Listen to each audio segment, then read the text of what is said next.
Assalamualaikum warahmatullahi wabarakatuh. Waalaikumsalam warahmatullahi. Pemirsa, untuk episode NU Corner hari ini, saya kedatangan tamu dari kantor Kementerian Agama Kabupaten Cirebon. Dikasih Pontren apa kasih? PD Pontren. PD Pontren. Apa itu kasih Pak? Pendidikan Dinia dan Pondok Pesantren. Oh, ada dinianya ya. Ya, betul. Jadi sebenarnya beliau tidak asing lah untuk NU kayaknya. Betul. Untuk NU set kayaknya. Alhamdulillah Kang. Aktivitas Terima kasih. lancar Kang. Alhamdulillah. Ini rupanya lagi sering bolak-balik kan Kang? Wah, Pelatihan lumayan ya. Jakarta ini ya. Ya memang minggu-minggu ini banyak kegiatan ya di tingkat provinsi yang saya ikuti ya, sehingga waktu Kang Khalil juga menghubungi saya untuk bisa hadir di sini, hanya waktu yang belum tepat. Maka hari inilah insya Allah kita alhamdulillah bisa.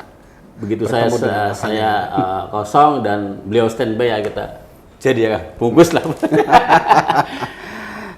Kang, nama lengkap Muhammad Izzuddin kayaknya. Betul. Atau ada tambahan lagi Kang? Ya, Panjangnya Kang? Muhammad Izzuddin memang. Muhammad Izzuddin. Betul. Nah, kalau di NU ini Kang, saya tahu kan juga masih aktif di NU lah ya. Alhamdulillah. Ya, sebelumnya juga saya lihat di beberapa aktivitas di tingkat kecamatan mungkin. Nah itu kalau boleh tahu ini Kang, ini kan channelnya orang NU Kang. Paling tidak untuk kedekatan proximity secara psikologis tuh. Kalau Kang Izzuddin pernah aktif dia ya? Ya, alhamdulillah kalau saya dulu 2 periode berturut-turut itu menjadi sekretaris Tanfid ya. Sekretaris Tanfid. Ya, Tanfid. Periode Kang Hadi ya? Kang Hadi waktu itu posisinya di Dewan Syuriah ya. Oh iya. Waktu itu dua periode. Waktu itu ketua Tanfidiyanya kebetulan paman saya sendiri, Kiai Haji Abdullah dari Mertapada. Pertama itu ya? Pertama, dan 2 periode itu. Kemudian di periode sekarang saya diamanati menjadi wakil ketua Tanfidiyah ya. Oh ya, naik. Ya. Nanti abis ini ketua Kang. Amin. Siap kayak kalau untuk NU sih ya. Ada Ustadz Syafi'i yang sebagai ketua sekarang Oh iya, itu di sekarang Asep. ya. Jadi Asep ini tergolong MWC yang aktif Kang. Ya, alhamdulillah ya. Ya di situ memang basisnya kayak basis Memang NU. basis NU dan pesantren juga menjadi istilahnya karakteristik dari wilayah Asep itu sendiri ya. Gitu. Dan sebenarnya saya secara pribadi sudah mengenal Kang Izzuddin. Alhamdulillah. Itu tuh kita di mana Kang? Di kampus di Di mana kampus ya waktu itu Di kampus di ya? Stein dulu. Oh iya, Stein. Kebetulan saya jurusan filsafat, Kang Khalil juga di Dakwah di gitu KPI. ya. Gitu. Waktu itu masuk tahun berapa? Tahun 199 kalau nggak salah. Oh, berarti kakak tingkat saya, kakak kelas saya. Satu tingkat ya. Betul. Oh, berarti di Usuluddin. Mbak Husnul KPU ya? Nah, itu yang ketua itu. KPU itu satu angkatan dengan saya, Mas Marzuki juga, itu satu angkatan lah dengan kita. Tapi beliau soleh waktu di kampus ini. Kalau kita kan Amin. dolan-dolan beli keruan lah kalau di sini rajin. Makanya karena rajin dan soleh itu hari ini beliau mendapatkan amanah sebagai kasih atau kepala seksi PD Pontren Kemenag Kabupaten Cirebon. Nah, ini berkat doanya Kang Khalil dan rekan-rekan juga. Alhamdulillah, terima kasih. Berkah-berkah Kang. Amin. Nah Kang, ini sudah berapa bulan Kang dikasih PD Pontren? Saya dilantik pada tanggal 15 Februari 2023 ya. Dan sebelumnya memang saya menduduki jabatan di kantor urusan agama.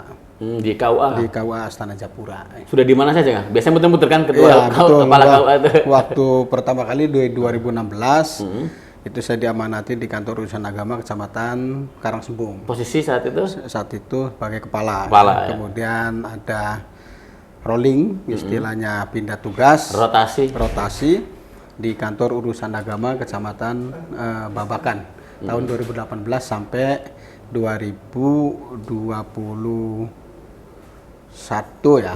Kemudian di 2021 sampai bulan Februari di 2023 saya diamanati di kantor urusan agama Kecamatan Astana Japura, dan kemarin Februari diberi amanah di menjabat Kasih Pendidikan Diniyah dan Pondok Pesantren Kementerian Agama Kabupaten Cirebon. Sudah masuk di tingkat kabupaten ya. Ya, dan ini minta doanya mudah-mudahan bisa mengemban amanah ini, apalagi PD Pontren itu ya berkaitan erat dengan para kiai, para santri yang memang Pesantren harus ya. ya betul.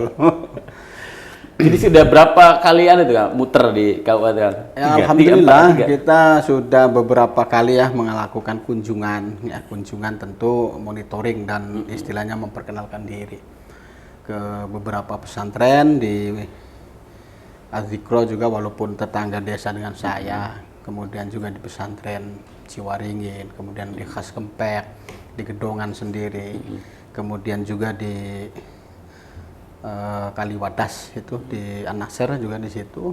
Ya, alhamdulillah saya sudah beberapa melakukan kunjungan di pesantren-pesantren di Kabupaten Cirebon. Dan ini nggak asing ya kalau pesantren sih ya? Ya alhamdulillah. Izzuddin kan kalau tidak salah tuh di pesantren ya? Iya betul. Pernah ngabdi di mana? Di MAI di mana? Ya, kebetulan saya juga keluarga salah satu pesantren di Kecamatan Asana Japura. Pesantren di apa? Pondok Pesantren At-Tarbiyatul Atoniyah atau Fatwa Oh iya, Desa Fatwa, Mertapada Fatwa. Kulon, ya, di situ. Banyak tuh teman-teman saya di Fatwa. Jadi tidak anu kan ya, tidak istilahnya tidak sempat ada miss gap anu gitu ya. Karena sudah tahu kan Iya. pesantren seperti apa. Betul. Di situ kan dekat-dekat dengan basis di bunda pesantren ya. Ya, alhamdulillah istilahnya sudah seirama. Sudah seirama, tinggal kemudian kita secara kultur sudah seirama, namun secara administratif aja ya. Istilahnya itu yang bagaimana kita berupaya meningkatkan komunikasi dengan pesantren itu. Ya. Kang, kalau di Kabupaten Cirebon nih Kang, ini kan kalau masyarakat umum taunya pesantren itu ada beberapa gitu, ada Kempek, ada Bundet, Ciwaringin. Padahal kan sejatinya banyak ya. Banyak. Artinya di basis-basis itu jumlahnya banyak gitu ya. Betul, banyak Nah, sekali. kalau per hari ini Pak, Kang, yang minimal yang terdata di di Kemenang itu ada berapa? Kalau jumlah secara operasional ya, dalam arti yang berjalan, artinya berjalan dan ada proses pembelajaran, aktivitas itu lebih dari 1.000 Kang. Lebih dari 1.000 Itu Kang? lebih dari 1.000. Namun kalau kita lihat dari pesantren yang kemudian terdata di EMIS, sekarang PD Pontren itu memverifikasi pesantren itu melalui EMIS itu, gitu ada ya. IJOP, izin operasional. Nah, itu hanya 745 dari 1.000 sekian itu. 745 Yang terdaftar di EMIS, terdaftar meskipun di EMIS. yang sekitar 300-nya itu tetap ada aktivitas tapi tidak terdaftar. Iya betul. Gitu. Nah itu mungkin kesadaran belum ya, atau ya makanya kita terus meningkatkan istilahnya komunikasi ya, sosialisasi kepada pondok pesantren agar melakukan perizinan izin operasional agar seirama dengan program pemerintah itu ya. Nah itu tuh kalau kasih PD Pontren, kemudian di sini ada pesantren, ada Kemenag. Nah secara kerja tupoksi itu kalau bahasa gaulnya ngapain aja sih? Ya. Tugas dan fungsinya ya gitu Iya, ya. iya. Nah, jadi memang kita itu salah satu satker yang berada di Kementerian Agama ya. Satker ya tentu fungsi kita diantaranya tentu melakukan pelayanan. Namun dalam bidang apa kan gitu? Nah, Iya. dalam bidang pendidikan keagamaan. Nah, itu salah satu tusi kita. Jadi melakukan pelayanan, kemudian bimbingan, kemudian melakukan pembinaan dan pengelolaan sistem informasi. Nah, karena setelah diberlakukannya Undang-Undang Pesantren Nomor 18 Tahun 2019 ini memang pesantren mau tidak mau harus mengikuti pola yang telah ditetapkan oleh Kementerian Agama. Nah, ini kan berarti dalam bidang administrasinya itu harus mengikuti. Kalau kita kenal bahwa pesantren itu adalah pendidikan dengan pola yang klasikal, tradisional, kemudian dalam bidang administrasinya juga belum tertata dengan rapi. Nah, pada saat ini dengan diundangkannya Undang-Undang Nomor 18 Tahun 2019 tentang Undang-Undang Pesantren, mau tidak mau pesantren harus bisa mengikuti ini dengan baik. Gitu. Jadi ada penataan secara Ya, administratif. penataan secara administratif. Nah, berarti layanan administrasi kayak. Nah, selain itu layanan apa saja, Kang? Ya tadi kayak pelayanan bimbingan, kita melakukan bimbingan ya, karena di bawah kita itu kan ada beberapa lembaga-lembaga pendidikan, seperti lembaga pendidikan yang kita bina, itu ya, ada lembaga keagamaan dalam tingkat anak-anak ya, ada namanya PAUDKI ya, PAUDKI itu adalah pendidikan anak usia dini Al-Quran. Nah ini, ada itu kan ya? Ya itu di bawah kita itu. Kan selama ini tuh kan ada ASK yang kita kenal nih, TPQ, TKQ. Nah itu. Sekarang ada PAUDKI, ada PAUDKI. Nah PAUDKI memang baru ya, baru artinya usianya baru 2 tahun ini. Pendidikan itulah yang kemudian di bawah naungan kita, yang kita bina, kita bimbing agar istilahnya kurikulum yang dijalankan itu sesuai dengan keinginan Kementerian Agama. Gitu. Jangan sampai kemudian kita colongan dengan adanya sesuatu masuknya yang pemahaman yang merusak bangsa dan negara ini generasi, apalagi kan tingkat anak usia dini, TPQ dan TKQ ini kan adalah anak-anak yang rentan. Justru basic kan informasi itu pada saat. Itu. Terus apalagi Kang? Itu berarti kan wilayah dinianya berarti wilayah dininya. Kemudian juga kita itu ada yang di bawah naungan kita itu ada pendidikan dinia ya, ada madrasah dinia takmiliyah. Nah, madrasah dinia takmiliyah itu ada yang ula, wusto dan ada yang ulia. Kalau nggak salah itu MD kan? Nah, iya madrasah dinia. Nah, itu memang kategorinya pendidikan non formal karena seyogianya mereka itu baik yang di ula maupun di wusto maupun di ulia mereka sudah mengikuti pendidikan secara formal. Ada yang di MTS, kalau tingkat wustonya ada yang di SMP, kemudian saat siangnya kemudian mereka mengikuti pendidikan dinia. Nah, kalau kata masyarakat yang di bawah sih sekolah agama sekolah ya. Agama sekolah agama gitu betul. Sekolah agama. Nah, kemudian pondok pesantren. Nah, tadi ya, pondok pesantren itu memang karakteristiknya itu ada 3 ya. Ada yang salafiyah, kemudian kholaf ya. Kholafiyah. Apa kholaf? Kalau salafiyah itu kan itu pendidikan yang memang murni, polanya itu pembelajarannya itu dengan sistem salaf atau klasik ya, klasik. Hanya diajarkan kitab-kitab kuning dan tidak berdiri pendidikan formal di situ. Nah, kalau di sini ya itu kalau kita di sini kalau salafiyah itu kayak model di Winong itu memang di sana itu tidak ada pendidikan formalnya. Agama semua. Semua. Kemudian ada juga kholaf ya. Nah, ini modern. Modern ini yang memang lagi booming ya, lumayan booming. Jadi di situ memang berbeda karakternya antara salaf dengan kholaf. Kalau kholaf ini adalah figur kiai ini adalah tidak begitu sentral dalam arti manajemen yang dikembangkan itu. Manajemen, teamworknya itu. Di situ juga kalau kholaf ya. Nah, kalau kita tahu di sini kan ada misalnya Bina Insan Mulia. Oh, itu masuknya nih Bina Insan. Kemudian juga Bahjah. Nah, itu adalah salah satu kholaf ya modern ya, pengembangan modern itu. Dan kombinasi. Yang ketiga karakter kombinasi. Nah, ini adalah perpaduan dari sistem salafiyah dan kholafiyah. Jadi proses pembelajarannya tetap istilahnya kitab-kitab kuning itu tetap salaf. Namun di dalam pondok pesantren itu ada lembaga-lembaga yang formal. Jadi kayak ada madrasah ibtidaiyah, kemudian ada madrasah sanawiyah, ada aliyahnya. Atau ada pelatihan gitu. Jadi istilahnya walaupun pesantren tapi di situ ada lembaga pendidikan formalnya. Gitu. Nah, dari 3 jenis itu yang paling banyak di kita itu berarti salah apa kombinasi kan? Kombinasi. Kita kenal budet pesantren adalah itu kombinasi. Itu salah satu pondok besar. Di situ banyak lembaga-lembaga formal. Atau di Gedongan juga sama, kemudian di Pamedilan wilayah timurnya, kemudian juga di wilayah barat kayak kita kenal Kempek. Itu sekarang pengembangan pendidikan formalnya kan sangat lebih maju. Nah, kemudian juga di Babakan sendiri, Babakan Ciwaringin, ya begitu ya. Gitu kan. Oh berarti ini kan masyarakat kan kembali ke pertanyaan awal, masyarakat belum terlalu tahu kan kalau ternyata misalnya di Bundet itu tidak satu pesantren kan? Iya betul. Kalau di Bundet itu pesantrennya kan banyak tuh. Banyak. Jadi kiai misalnya keturunan kiai gitu Pak, ya bikin pesantren gitu kan. Kemudian sama di Babakan juga. Babakan juga sama. Jadi 1.000 itu mayoritas ada di basis-basis itu kan? Basis-basis itu.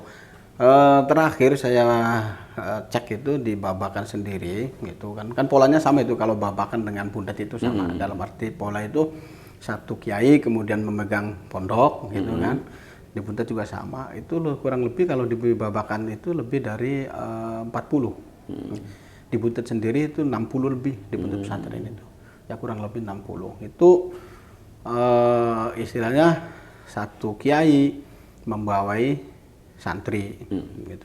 Jadi di rumah masing-masing kemudian mereka bikin asrama untuk istilahnya mendidik, membimbing santri-santri. Nah, polanya ya itu tadi kurikulumnya adalah kurikulum bagaimana perpaduan tadi.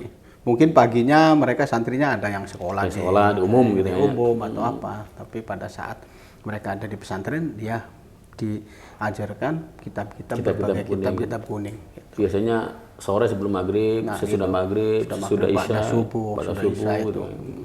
Jadi memang sebenarnya positif ya. Artinya mereka benar-benar tidak kontaminasi dengan istilahnya hal-hal yang negatif. Jadi selalu berhadapan dengan ilmu pengetahuan gitu. Banyak syarat moralitas di Ya, sebenarnya. gitu.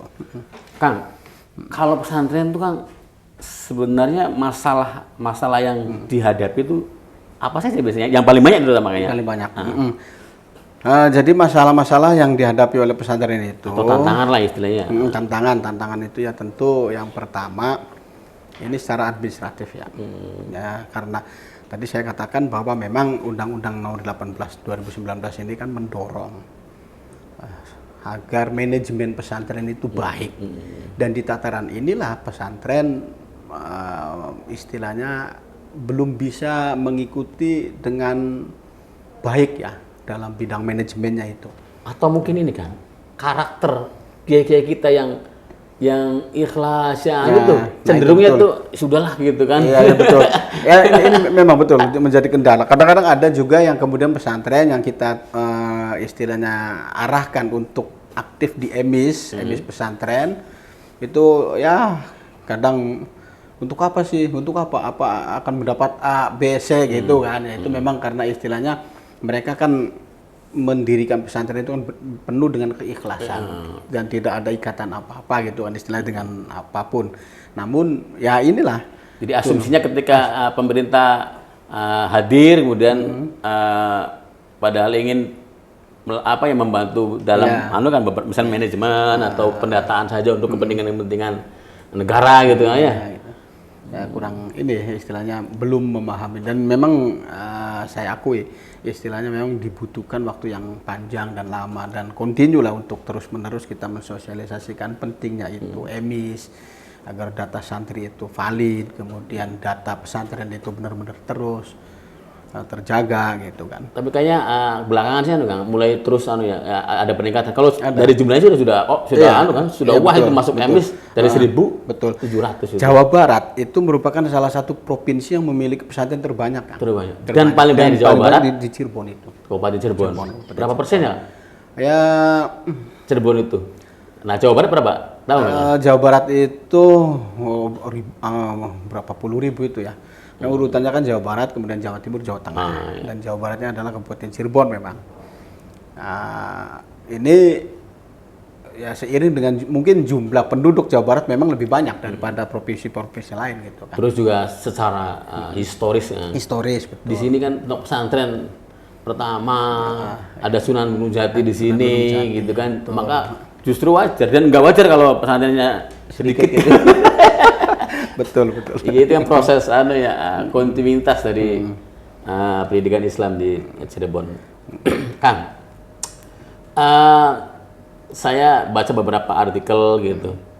Sebenarnya ada beberapa program yang sebenarnya bisa diikuti pesantren gitu kan. Betul. Baik itu bahkan tidak hanya terkait pendataan gitu, juga program-program pemberdayaan dan sebagainya. Kalau boleh tahu apa saja itu kan yang ada di? Memang ya setelah Kementerian Agama atau Kemenag ini dipimpin oleh Gus Yakut ya, ini memang banyak beberapa program yang pro terhadap pesantren. Karena sadar betul Gus Yakut itu adalah orang pesantren dan sadar betul akan bagaimana pemerintah hadir untuk memberikan kontribusi yang positif terhadap pesantren. Nah, makanya digulirkan beberapa program, diantaranya inkubasi ini, bisnisnya ya? Iya, inkubasi ini adalah bertujuan bagaimana kemudian pesantren itu memiliki satu kemandirian secara ekonomi. Ya, kebetulan di Kabupaten Sini sudah banyak kan. Diawali dari tahun 2021, 2022 dan 2023 ini sedang berjalan pelatihan-pelatihannya. Jadi kendian berarti ya. Di 2021 itu ada 2 pondok pesantren yang mendapatkan program inkubasi. Di antaranya yang kemarin saya datangi di Kaliwadas, ya. Kemudian ada di Weru di Pleret situ. Nah ini kemarin saya dengan Pak Direktur juga sempat hadir di situ monitoring. Ternyata memang berdampak positif bantuan itu, mengembangkan ekonomi, ada yang membuat percetakan. Santri itu ya, pemberdayaan santri itu ya? Itu pesantrennya kan? Pesantren secara jadi dikelola oleh pengurus yang memang kemanfaatannya itu kan untuk kembali untuk melalui pesantren, bisa untuk istilahnya ya kita katakan untuk pengembangan. Bahkan saya sangat tertarik ini kepada salah satu pesantren Adzikro itu di Japura. Saya datang ke sana. Di sana itu sedang membayari tanah dengan cara mencicil, dan itu cicilannya hasil dari bantuan inkubasi manfaatnya. Bisnis yang dijalankan dari bantuan. Dari income yang didapatkan dari bisnis inkubasi yang diberikan oleh Kementerian Agama. Itu dan bisa mengembangkan dengan membayar tanah apa itu. Banyak lah beberapa pesantren itu, kayak di Asigor sendiri di Gedongan itu inkubasinya melalui konveksi. Kemudian di Buntut Pesantren sendiri Al Inaro itu ada bisnis bakery ya, atau kue-kue, kemudian juga dengan laundry. Nah ini kan istilahnya hal yang positif. Itu kalau apa namanya pelan-pelan itu kan, kalau berjalan itu sebenarnya sedikit atau banyak bisa membantu kemandirian pesantren. Iya betul itu. Ada juga program BOP kan. Biaya operasional itu ya, walaupun memang jumlahnya istilahnya kalau kita katakan belum ideal ya, namun ya, ada dari di sinilah bukti bahwa Kementerian Agama hadir lah. Tidak hanya pendidikan formal kan, artinya kan ada peningkatan kan. Sudah ada BOP kan, biasanya BOP BOS itu kan ada di Kemendikbud gitu kan. Hari ini di Kemenag juga. Di Kemenag juga ada, yaitu di pesantren itu ada BOP. Dan tidak hanya pesantrennya, itu tadi pendidikan keagamaan yang berada di naungan PD Pontren itu MDND gitu. Madrasah Diniyah, TPQ itu dapat ada BOP. Namun memang tidak seperti ya itu tadi di Kemendik seperti pendidikan formal. Semuanya dapat kalau ini karena anggaran terbatas, sehingga siapa yang mengajukan kemudian ada verifikasi dari tim verifikasi itu kemudian menentukan siapa yang berhak. Tapi bertahap. Dalam arti yang tahun sekarang boleh dapat, maka tahun berikutnya walaupun mengajukan tidak dapat, bergilir gitu. Oh, bergilir kan? Bergilir gitu. Oh, kemampuan negaranya. Nah, itulah. Baru bergilir ya. Bergilir. Tapi mudah-mudahan ke depan bisa lah gitu untuk kira itu misalnya seperti BOS gitu ya. Jadi tiap tahun ada, itu enggak ternyata. Iya, tidak. Itu BOP ya. Kemudian juga ada digitalisasi. Digitalisasi Kementerian Agama juga menggulirkan program itu. Dalam bentuk apa? Bentuk laptop ya. Nah, memang para asatidz dan asatidzah dituntut memang jangan sampai kemudian kalah dengan para guru-guru yang dari lembaga-lembaga formal yang sudah bisa mengaplikasikan laptop dengan baik. Atau lebih ke proses pembelajaran intinya ya, ustaznya agar memahami digitalisasi. Karena kalau tidak ya hari ini ketinggalan ya. Iya. Dan itu kan bisa untuk proses ngaji, kemudian kita bisa memakai laptop, kitabnya dari laptop juga kan bisa. Orang sudah elektronik semua kan. Iya, gitu. Bisa pakai proyektor di slide-nya gitu kan. Gitu. Iya. Kemudian juga insentif asatidz ya, nah, insentif juga ini berjalan terus ya, dan banyak program-program itu yang digulirkan oleh Kementerian Agama yang menyentuh kepada pendidikan-pendidikan keagamaan. Gitu. Meskipun secara kemampuan anggaran belum bisa membackup seluruh kebutuhan yang pesantren, diinginkan. kebutuhan itu, tapi Kan besar sekali kan kalau betul. mau ini kan. Logikanya begini, kalau sekolah dasar itu bos itu ngitungnya itu persiswa kan? Betul. Nah kalau ngitung pesantren santri juga banyak kan? juga. Iya, Belum ke sana kayaknya. Belum. Ya, sepertinya lagi ke arah pengen Ya, sih ke sana, mudah-mudahan Kalau saya yakin lah anggarannya- ke depan karena sudah diundangannya undang-undang pesantren ini ya, pemerintah memang harus hadir, harus hadir di situ. Ya, Iya paling tidak agar ada kesetaraan ya betul. dengan pendidikan umum. Kang, terakhir nih Kang, di NU itu karena NU memiliki sebagai pemilik saham pesantren, bahkan NU juga berdiri dari pesantren kan. Kemudian karena itu NU memiliki Rabithah Ma'ahid Islamiyah kan, RMI. RMB betul. Sebenarnya adalah tugas-tugasnya adalah ya hampir sama, tapi ini bagaimana mengorganisir pesantren-pesantren paling tidak menjadi ruang komunikasi kan, ruang komunikasi pesantren dengan berbagai pihak atau antar pesantren dengan NU gitu.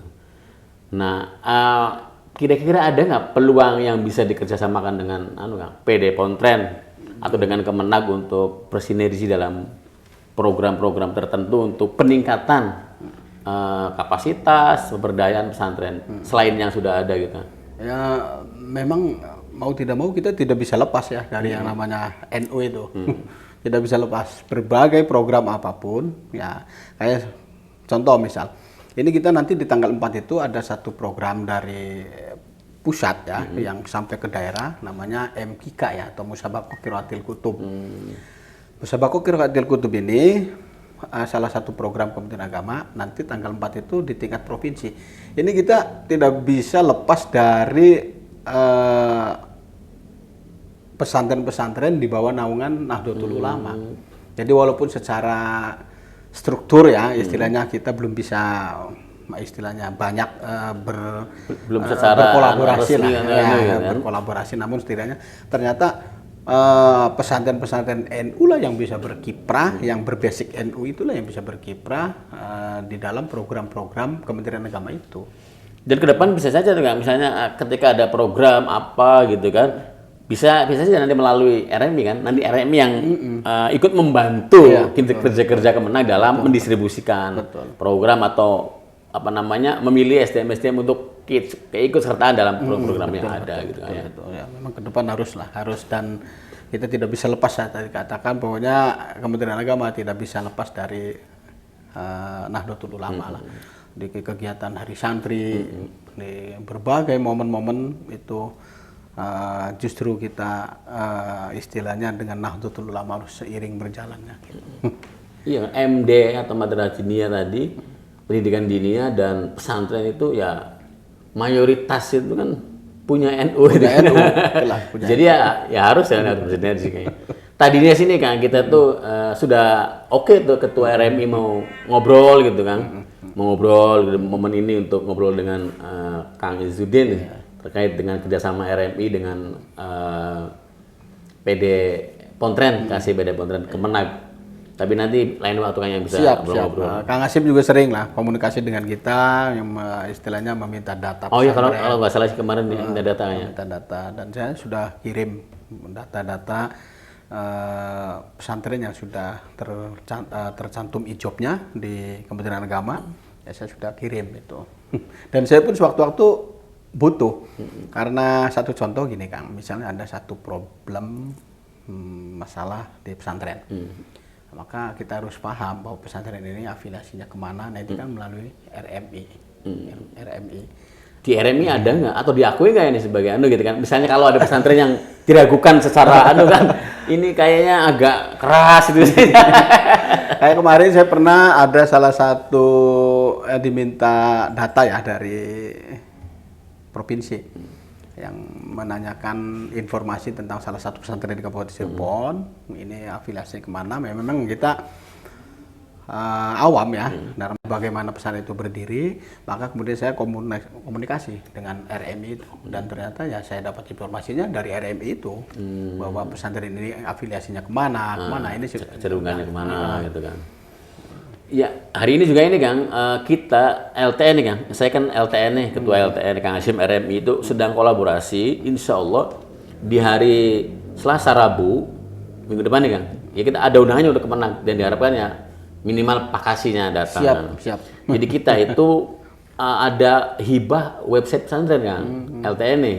Ada 50 pesantren yang kita kasih websitenya dan pelatihannya di hari 2 hari itu. Jadi dimohon untuk minimal bisa lihat lah, bisa hadir di. Dengan web itu kan mereka bisa mempublikasikan diri gitu kan ya, menunjukkan apa namanya istilahnya lembaga-lembaga yang istilahnya pesantren sementara ini kan yang banyak kita lihat, yang dikenal melalui web ataupun melalui iklan-iklan manual seperti ini kan hanya yang banyak main di wilayah itu, iya, website itu, medsos itu kan. Betul. Ya karena itu tadi mengingat pentingnya itu gitu kan. Begini Kang, kita itu misalnya gini, masyarakat hari ini itu ada kecenderungan mencari informasi apapun termasuk keagamaan itu di Google gitu kan. Nah, Google itu kan, Google nih Kang, cara kerjanya ketika kita mencari kata kunci gitu kan. Nah, ketika mencari kata kunci keyword, nah itu yang muncul itu kan informasi yang sudah ada di website tadi atau di medsos tadi kan. Nah, karena keluarga besar pesantren NU atau keluarga besar NU tidak antusias, tidak menguasai di situ, tidak banyak membuat website informasi tentang Islam di situ, akhirnya ya dari mereka-mereka yang kan secara keilmuan juga tidak memiliki standar yang jelas atau tidak lengkap, sehingga ya wajar kalau masyarakat kita pengetahuan agamanya tidak tuntas itu kadang-kadang. Jadi itu kan diantaranya. Kan pesantren kan banyak tuh Kang, misalnya ngaji hari ini tentang Toharo gitu kan, hasilnya rangkumannya bisa diposting gitu kan. Kiai-kiai ngomong apa, ada quote-quote menarik bisa kita posting di situ. Jadi mohon dukungannya kan nanti Selasa kita mau ada anak. Kita undang nanti lah. Allah akan kita dorong ya agar pesantren sadar betul manfaat dari web itu ya. Itu akan kita dorong ya. Oke Kang, terima kasih Kang sudah Sama-sama dan saya juga mengucapkan terima kasih. Istilahnya kita juga bisa menemani Kang Khalil di sini ya di PCNU. Oke, terima kasih Kang Izzuddin. Mudah-mudahan apa yang kita bicarakan hari ini bermanfaat dan ada keberkahan. Amin. Akhirul kalam. Wallahul muwaffiq ila aqwamit thoriq. Wassalamualaikum warahmatullahi wabarakatuh. Waalaikumsalam warahmatullahi wabarakatuh.